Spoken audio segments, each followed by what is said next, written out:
Joining us now is Howard Lutnick, who is the chairman and CEO of Cantor, Fitzgerald and BGC Group. Cantor Fitzgerald lost 658 employees in the 9/11 attack and another 61 people at an affiliate, Euro Brokers. Howard lost his brother, Gary, in the North Tower. Gary was only 36 years old. He also lost his best friend, Doug, at 39. This is a heavy day for you, Howard. 23 years later, how do you honor them today? So today, all of our employees waive their day's pay, and we ask our clients to do as much business as they possibly can, and this is our charity day. So all around you, everywhere around me, are people donating every penny they make today to charities. We're going to raise about $12 million, and we're going to give it to 150 different charities around the world, because with these 5,000 people helping me, we're going to turn something horrible into something beautiful today. I want to talk more about the legacy here, because one of Cantor's lawyers published an op-ed in the Wall Street Journal overnight about how retirements at Cantor Fitzgerald are rare, given the firm had lost so many employees. And there are just so many employees now entering the workforce as well, Howard, who were not even born at the time of 9/11. How, in some ways, are you still building Cantor forward with that memory of 9/11 as such a big part of that Cantor story? So, you know, these families are a part of us, and they stay a part of us. So we have a job offer out to all of the children of the people we lost. So just this week, we have a young lady joining us who worked for, who was born, basically her mother was pregnant right at 9/11, and now she's graduating college, and she's joining us. So we have about 36 children who work for us now, but we've had hundreds come, and it's been 23 years, so they move on with their careers.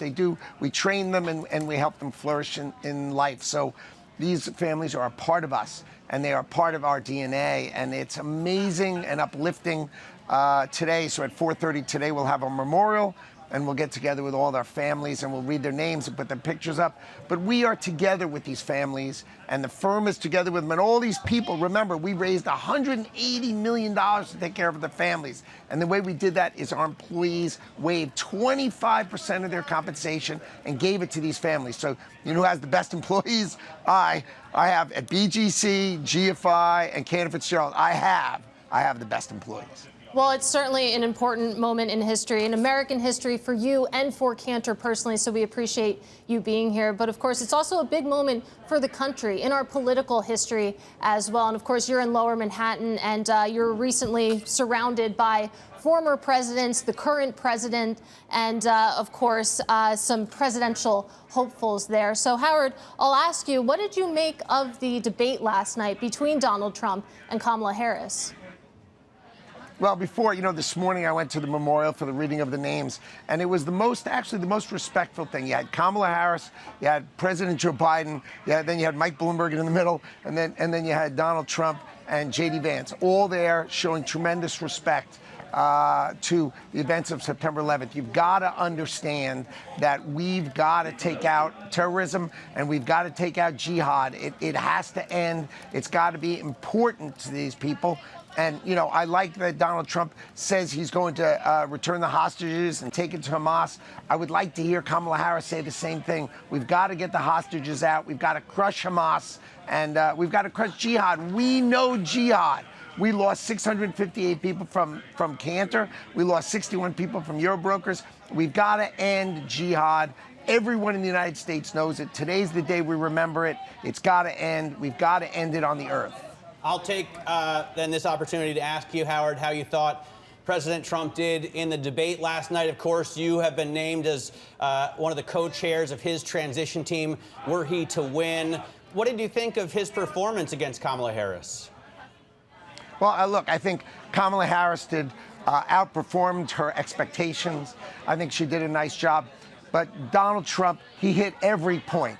I mean, he hit every point. He stayed on immigration, which is unbelievable. I mean, why is the southern border open? He had it closed. Why, on the first day, did Joe Biden, with an executive order, open back up the border? I just don't understand why they would let all these people in, right? Inflation is huge and at an incredible high. So that first question, which is, are Americans better off? Kamala Harris told us a story about her upbringing because she didn't want to talk about the fact that prices for your groceries were up 50%. Gas is up 100%. The Inflation Reduction Act was really the Inflation Explosion Act. And so I think there are a lot of points to make. You can't make them all. I think he made a lot of them. And this is an incredible race. It's important for America, and I thought the debate was really important.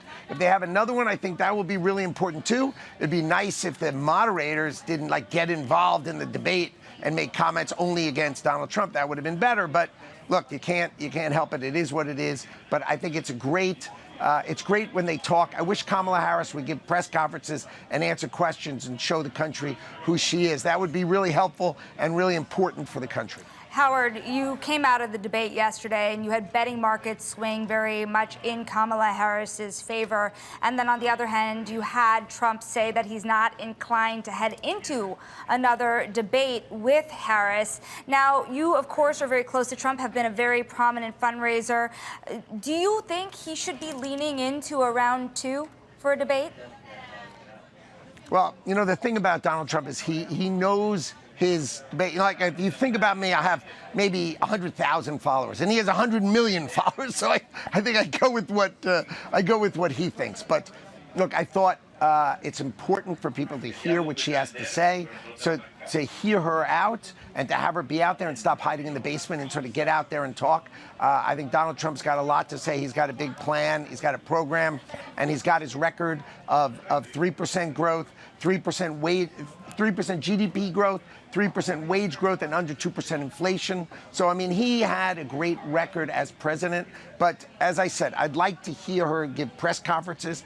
I'd like to hear her just answer questions in an open forum. How can you run and be president of the United States without answering questions in an open forum? It just doesn't make sense to me. But I think it's an amazing race. I think we have now, it's exciting. And we all watched the debate last night. We all have our opinions. But obviously, I love when Donald Trump debates. I'd be happy if he did it again, but he knows better and he understands, and, I'm on his side. Howard, because you've been on his side, especially as a prominent donor as well, what does fundraising look like from here? It's really interesting to see the way that both corporate America and Wall Street has been shaping up against these two candidates. You have the Walton family members throwing a fundraiser for Harris in the near future. How do you counter that? Well, I think, look, Donald Trump is fundraising. Kamala Harris is fundraising. I think, the television airwaves are going to be incredibly crowded with advertising from both sides. And I think I don't think Donald Trump is having any trouble raising money. I don't think Kamala Harris is having any trouble raising money. So we can look forward to an enormous season of ads on television. But I think it's important to hear what the candidates have to say. The more they speak in their own voice, the better it is for America. As I said, Donald Trump is fearless. He went on ABC, which obviously was going to be against him because he's a fearless leader. I would like to see Kamala Harris show fearless strength and backbone and get out there and talk. I think if she got out there and talked, I think it would be great for America to hear her talk. How do you run for president and not get out there and talk? So I think the world should encourage her to get out there and talk because I know Donald Trump is willing to take all takers, answer all questions, and get out there. And I think that's just basic. And Howard, I'd like to talk about you a little bit, actually, and your role in, of course, the campaign, because last month you were named as co-chair of Donald Trump's transition team, should he win a second term, co-chair alongside Linda McMahon. How is that going? What are you focusing on right now? Well, sort of the way transition works is if he doesn't win, then, it's not much. So what the campaign is focused on is winning, and I'll be focused on helping make sure that if he wins, there's an extraordinary administration around him. The scale of people who want to serve and are willing to serve. far, far exceeds anything from 2016 and 2020, because now it's just a political race. That's all it is.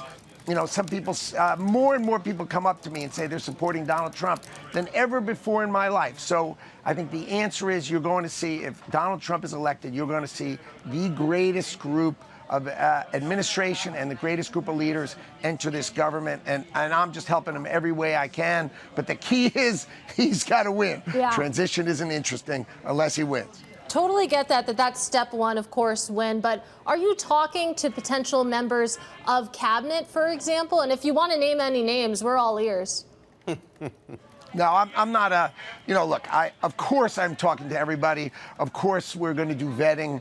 I mean, that is the job of running transition, is really to build a mosaic of incredible and capable leaders, both who've served in the government before and who hope to serve this time, and really set that all up so when he's won, then he can come in and take a look and build a great government. My job is to build a mosaic, and then he will be, of course, the commander-in-chief. And the chief is, let's design and build the government that is the strongest it possibly can. I think it's incredible that I get to play this role for him. It is the most exciting and most fun. I mean, I'm having a great time of it because I'm just helping him in a deep, respectful way, and it's going to be an amazing administration, but he's got to win first. Are you worried, Howard, that if he loses, it'll be, as he's said on social media, a bloodbath? I mean, he said yesterday he had nothing to do with January 6th, but he clearly was encouraging all of his supporters to come and then go to the Capitol. You know, his praise for Viktor Orban, his love of these big political rallies. Doesn't it concern you that you gotta stop. You gotta stop. This does it not concern you? You know, he said there'll be a bloodbath in the auto industry if they keep the NAFTA deal working and they let China build cars in Mexico and import them. You know that's what he said. So this concept, and the other concept that really made me unhappy was when Kamala Harris said that January 6th was the worst thing that happened to the country since the Civil War. See, today is 9/11. I think the worst attack on the Capitol is what she said. Was different. The worst attack on the Capitol. Well, how about the Pentagon? The Pentagon was a worse attack on the Capitol. So, I mean, come on. Stop the rhetoric of the nonsense, okay? In the debate, they could do that stuff. That's rhetoric and nonsense. When you have me on 9/11, let's just stay focused on 9/11, the events what happened 23 years ago, the attack on America. We've got to get rid of jihad. We all agree we've got to get rid of jihad, right? I'm worried about all these people coming into this country because I'm afraid terrorists have come into this country and they're going to do it to us again. And I never want any family to have to live through what I lived through. I lost my brother Gary 23 years ago. He was 36. My best friend Doug. And if you could imagine, you look behind me at this trading floor, imagine them all being killed, because that's what happened 23 years ago. It'll crush your heart. It'll crush your soul. And to me, you know, that's the most important thing about today. The most important thing about today is remembering these people, caring for their families, and making sure America stays strong and crushes terrorism around the world so no family has to have to go through what we're going through. Howard, before we let you go here, you know, you have pointed to an active trading desk very full of people. You've talked earlier in this interview about how you've been hiring more, you have been building. There's another moment coming up for you that I know that you are very much looking forward to. That is the launch of your new futures exchange with the backing from a lot of Wall Street giants. How is that going? What can you expect from day one? And are you concerned at all around any of the regulatory environment around it, given some of the clearing questions around London? Okay, so Shonali, because I'm on your show, I'm going to tell you we are going to open our futures exchange on September 23rd. So the announcement of that was right here, right now, on your show. So we're opening our futures exchange, FMX, on September 23rd. And we are backed by the 10 largest trading firms in the world. It starts with JP Morgan and Citibank and Bank of America and Barclays and Wells and Goldman Sachs and Morgan Stanley, and then Citadel, you all know, and then Jump and Tower, two firms you may not know, but they are the largest futures traders in the world. We're going to do rates futures, which is interest rate swap futures, which are called SOFR futures, and U.S. Treasury futures. We're going to start with SOFR futures, and that's going to start on September 23rd. And then in the first quarter of 2025, we're going to roll out Treasury futures, and we are going to create a break in the monopoly built by the Chicago Mercantile Exchange, and it is so fun and so exciting. And you are right, I am completely jazzed about FMX. So FMX is owned by this company, BGC, which is the largest wholesale financial service company in the world. So we broker everything in the world that doesn't trade on an exchange. And on September 23rd, we open our fully approved CFTC futures exchange, backed by the 10 greatest trading firms in the world. And I think we're going to bring competition to the market. And I am jazzed. All right, you heard it here first. September 23rd, of course, FMX opens for business. Howard, we look forward to that launch, and we really appreciate your time today, of course.